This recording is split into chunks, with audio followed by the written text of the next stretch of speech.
Ashamaa harka fuune kabajamtoota daawwattoota televezyiinii ONN kun qophii seenaati. Qophii seenaa keenyarraa keessatti akkuma beekamu ayyaana Oromoo biratti jaallatamaa fi kabajamaa duudhaa sirna Oromoo durii fi ayyaana Oromoon goleelee hundarraa walitti ba'ee kabajachuuf jiru irratti qophii qopheeffanne ayyaana Irreechaati. Haga xumura qophii seenaa keenyaa kanatti nu waliin turaan affeerraa kooti. Qophicha qopheessee kan isiniif dhiyeessaa jiru immoo an Baayiluu Nachooti. Irreechaa fi Oromoo. Waaqni Oromoo gamanumaa uummata Oromoo waan hedduun badhaaseera. Isaan keessaa duudhaalee sirna gadaa keessaa tokko ka ta'e Irreecha. Irreechi uummanni Oromoo waaqa kadhachuu fi galata galfachuuf jecha tulluu fi malkaatti ba'uun kan irreeffatudha. Arfaasaa tulluutti ba'uun roobaaf nagaa kadhata. Birraa immoo malkaa bu'uun galata galcha Oromoon. Tulluun waa malee lafa diriiraan caalle. Darbees waaqatti dhiyaatee argamas jedhama.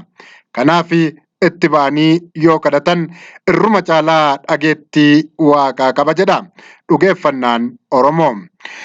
Malkaanis yeroo birraa ni taliila. Kanaaf mallattoo qulqullinaati. Bishaan yoo dhugan lubbuu namaaf ta'a. Yoo dhiqatan nama qulqulleessa. Yoo dadhaban hafuurri isaa hamilee namaaf ta'a kan jedhus amantee ganamaa Oromooti. Akka guutuu Oromiyaatti Irreechi waggaatti yeroo lama arfaasaa fi birraa kabajamuun kan beekamu ta'us irreeffannaan garuu jiruuf jireenya Oromoon adda ba'ee hin beeku. Akka abbootiin seenaa aadaa duudhaa Oromoo qoratanitti yeroo rafan, yeroo ka'an, yeroo manaa ba'an, yeroo galan, bakka qonnaatti, bakka lolaatti, yeroo fuudhaaf heerumaa taatee hundarratti irreeffannaan ni jira. Keessumaa akka abbootiin gadaa argaa dhageettii irraa dhageenyutti irreechi akaakuu afur kan qabu yoo ta'u hunduu walitti fufee waliin marsaa jedhu. Kan jalqabaa irreecha manaati. Irreecha osoo hin deemiin sirna manatti raawwatamudha. Itti aansee irreecha malkaati. Kan birraa ji'a fulbaanaa keessa malkaatti irreeffatamudha. Inni sadaffaan immoo Irreecha dirree jedhama. Kun immoo irreecha birraatti aansuun kabajama. Kan itti aanuu fi inni arfaffaan irreecha arfaasaa kabajamu irreecha tulluuti. Kun immoo kan uummanni Oromoo tulluutti ba'uun waaqasaa roobaa fi bara nagaa kadhatudha. Irreechi arfaasaa kun kan uummanni Oromoo arfaasaa yeroo caamsaan hammaatu tulluutti ba'uun waaqasaa rooba kadhatudhas. Ganni roobee kan faca'ee margee dagaagee lalisee asheetee lagni boora'ee guutuu wayita birraa taliilu ammoo malkaatti ba'ee galata galfata. Irreechi tulluu arfaasaa fuula deeffatee torbee jalqabaa irratti irreeffatama. Kan malkaa ammoo birraan bari'ee torbee dhuma ji'aa fulbaanaatti kabajama. Irreechi waan waggaa eegee yeroo lama yookiin yeroo sadii irreeffatamu qofaa miti jedhu hayyoonni dhimma irreechaa irratti qooda qaban. Adda addummaan isaa inni waggaatti yeroo lama irreeffatamu sirni guddaan qophaa'ee kan Oromoon iddoo maraa walitti dhufuudhaan malee Oromoon waan raawwachuuf jedhu hundarratti waaqa ni kadhata, ni galateeffatas, ni irreeffataa jedhu hayyoonni. Fakkeenyaaf namni yeroo qonnaaf lafa haaraa baafatu achitti dhibaafatee irreeffata. Haalli kun ammoo jaarrii jedhamee beekama. Haaluma kanaan yaa Waaqayyoo dachee qonnaa kana naaf milkeessi, sanyii gara dacheetti baasuu kan facaafne nuufaa marguu, margee haa daraaruu, daraaree ija nuufaa godhatu, hayyee yaa Waaq, Waaqa gurraachaa ati nu of kolchi jechuun sirna jaarrii raawwata. Egaan daawwattoota keenya sirna irreeffannaa aadaa duudhaa Oromoo keessatti akkaataan sirnichaa raawwatamu bifa duudhaa fi aadaa duudhaa sabichaan eeggateetu. Dubartoonni yeroo ayyaana irreessaa adeemsisan ateetee borootti ni irreeffatu. Osoo karaa deemanii akka carraa malkaa yookiin tulluutti wayita ba'anis irreeffatanii darbu.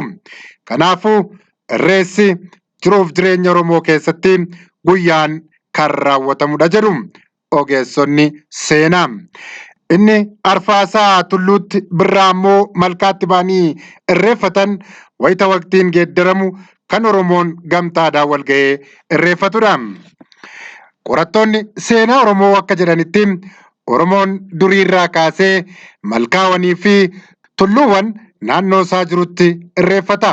Kana jechuun balbalaan, ollaadhaan, gosaan, odaadhaan irreeffataa tureera jechuun yoo himan ammas akkasumatti irreeffataa jiru jedhu qorattoonni seenaa.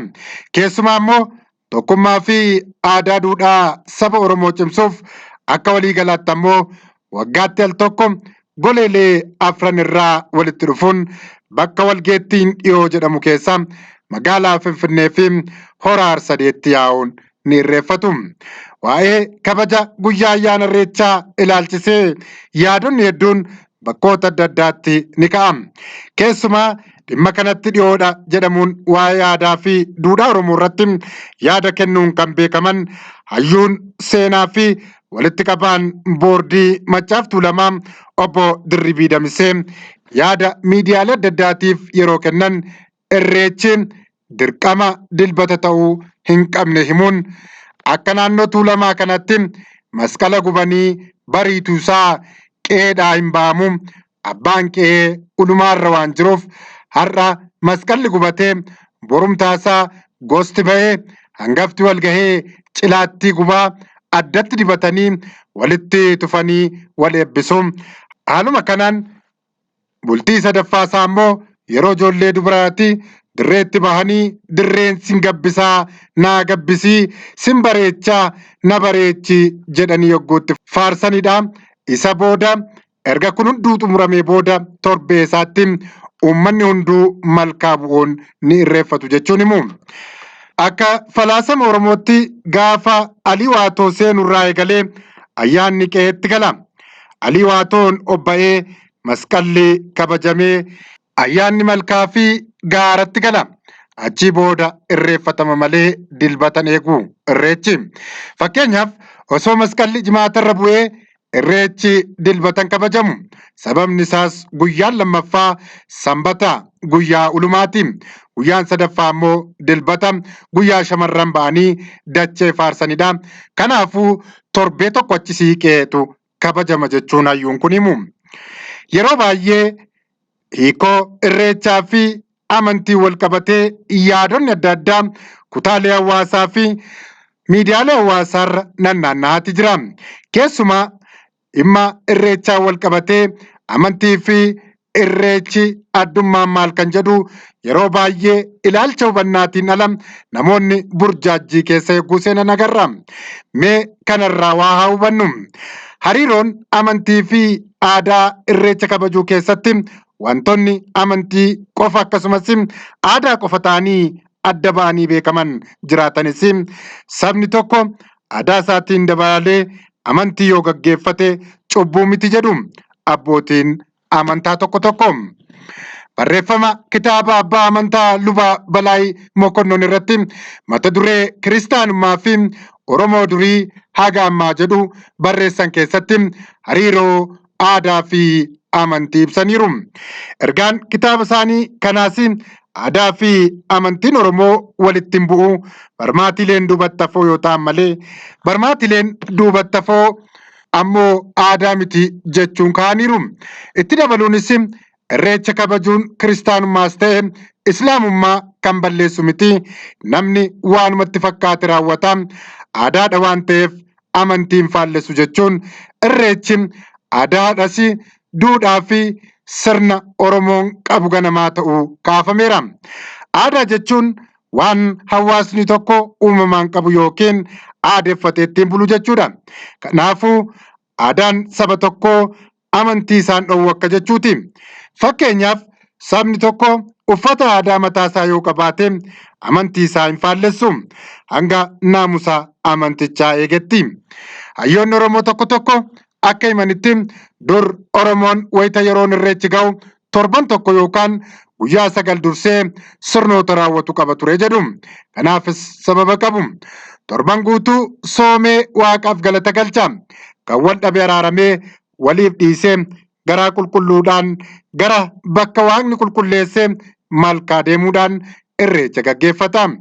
Irreechi iddoo qaamaa fi qalbiin itti qulqullaa'anidha waan ta'eef jedhu. Namoonni mufannaa wal biraa qaban hamma walitti araaramanitti iddoo tokkotti hin irreeffatan. Abbaan gadaa bakka irreessaatti namoonni mufannaa walirraa qabdan har'uma waliif dhiisaa jedhee kan gaafatuufis kanuma. Haaloo garaa kaawwatanii Waaqa qulqulluu kadhachuun waan hin danda'amneef yookaan walii dhiisaa yookaan ammoo keessaa nuuf ba'aa Waaqa nutti nammeessinaati jechuun abbootiin gadaa iddoo sirna irreeffannaa irratti waamicha waamu. Kanaafuu bu'aa guddaan irreechi akka hawaasummaatti qabus yoo xiqqaate Oromoon waggaatti yeroo 2 waliif araaramaa akka jechuuti. Yoo namni walitti araarame Waaqnis namaaf araarama jedhee waan dhugeeffatuuf wayita irreechi ga'u araarri bu'uun dirqama akka ta'es ni ka'a. Yeroon amma keessa jirru kun kanaaf eeyyamamoodha daawwattoota keenya. Kun wal nun gaafachiisu. Oromoon baay'inaan bakka tokkotti waa walitti ba'uuf eenyurraa muufii akka qabu baruun baay'ee rakkisaadha. Garuu nama wal ga'ee irreeffatu dabaluun ammoo milkaa'ina guddaa ta'us warrumti yeroo ammaa kana abbootii gadaa jedhamanii maqaa abbaa gadaadha jechuun of waaman dirqama isaanii irraa eegamu bahaniiru jechuun nama rakkisa. Deebii isaas isinumaafan isaa. Egaa sirna kabaja ayyaana irreechaa bara kana adeemsifamu irratti Oromoon goleelee hundarraa ba'ee walitti dhufuudhaan aadaa, duudhaa akkasumas eenyummaa isaa kan itti agarsiifatudha jedhameetu eegama. Kabajamtoota daawwattoota keenya qophii ayyaana irreechaa barana kabajamuuf jiru laalchisee qophii seenaa qopheeffanne kanumaan xumurra. Qophiilee biroon hanga walitti deemnutti nagaan nuuf tura.